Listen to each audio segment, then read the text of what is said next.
Well, I wanted to ask about this story from my colleague Olivia Casely now, where she reports a delay in declaring the Houthi organisation a terrorism organisation. Can you take us through your concerns on this?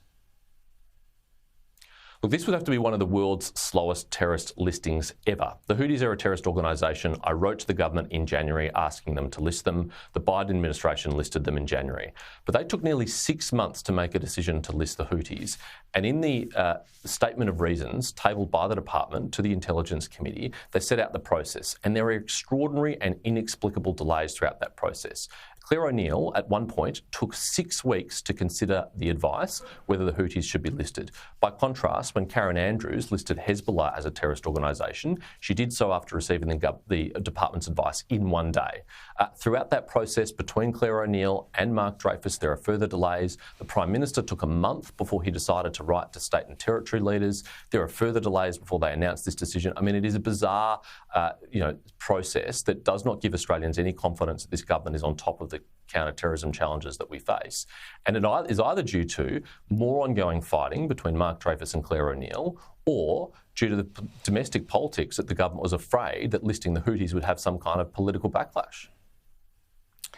We've seen this Hezbollah attack on the Golan Heights overnight. The government says it's worried about this war expanding to Hezbollah and Israel, which is why they say they put out this statement, the PM, with Canada and New Zealand leaders on Friday calling for an immediate ceasefire in Gaza. Right before this New South Wales ALP conference debate on the issue where they called for a Palestinian state.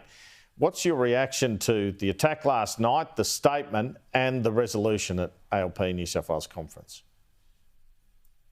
And Andrew, I think you got it right when you pointed out that this statement was put out on the eve of the conference. That's no coincidence. And frankly, the Prime Minister should not be co-opting foreign leaders into his domestic and internal political management on Israel-Palestine. It should be decided in our national interest.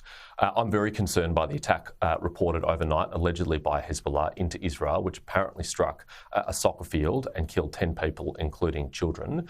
Israel will respond, and they are well within their rights to respond, because Hezbollah is a listed terrorist organisation that is operating in southern Lebanon in violation of United Nations Security Council Resolution 1701, which was adopted in 2006, which says that all the territories south of the Litani River should be demilitarised. Well, it's not demilitarised. It has tens of thousands of Hezbollah rockets and fighters. They've been firing missiles into northern Israel for months.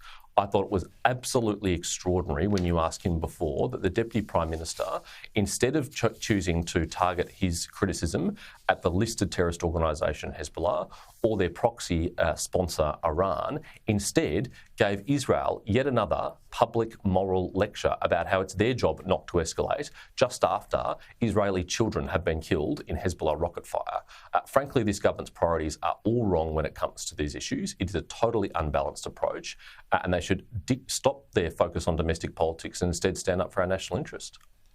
Benjamin Netanyahu's address to Congress was controversial this week in the US. Do you think he hit the right note?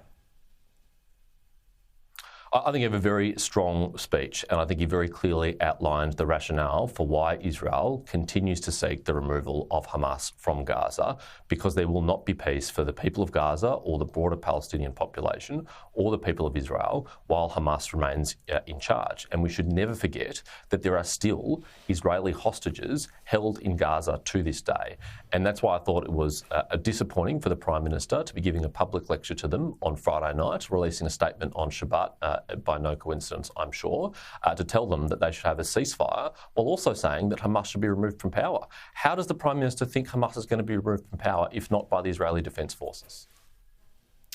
Shadow Home Affairs Minister James Paterson, thanks so much for your time.